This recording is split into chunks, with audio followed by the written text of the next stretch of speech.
Big boss Malayalam season 6 മറ്റൊരാളുടെ അവസരം തുലച്ച് കളയുന്ന അല്ലെങ്കിൽ തുലച്ച് കളഞ്ഞ ഒരു കണ്ടസ്റ്റന്റ് ഉണ്ട്.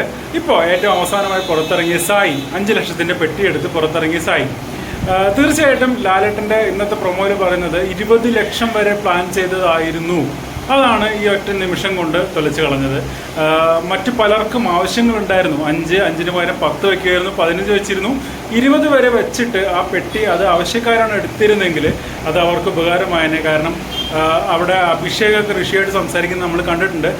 ഋഷിയൊക്കെ ഒരു 20 ലക്ഷമൊക്കെ ആണെങ്കിൽ സിമ്പിളായിട്ട് എടുക്കുമായിരുന്നു. ഋഷി മാത്രമല്ല, മറ്റു പലരും എടുക്കുമായിരുന്നു. പക്ഷേ അവർക്കൊക്കെ കിട്ടേണ്ട അവസരം ഒരു 5 ലക്ഷത്തിൻ്റെ പെട്ടി വന്ന ഉടനെ അത് എടുത്തു കൊണ്ടുപോയി സായി തുലച്ചു കളഞ്ഞു എന്നുള്ളതാണ് ഇന്നത്തെ പ്രൊമോയിൽ നമുക്ക് മനസ്സിലാവുന്നത്.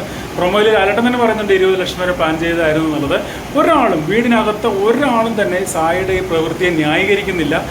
അതുകൊണ്ട് തന്നെ പുറത്തു വന്നാലും അവർക്കൊക്കെ ആ ഒരു നീരസം ഉണ്ടാവാനുള്ള എല്ലാ സാധ്യതയും കാണുന്നുണ്ട്. അവർക്കൊക്കെ കിട്ടേണ്ട ഒരു അവസരം തുലച്ചു കളഞ്ഞ ഒരാളായി സായി ഈ സീസണിൽ മാറുകയാണ് കേട്ടോ.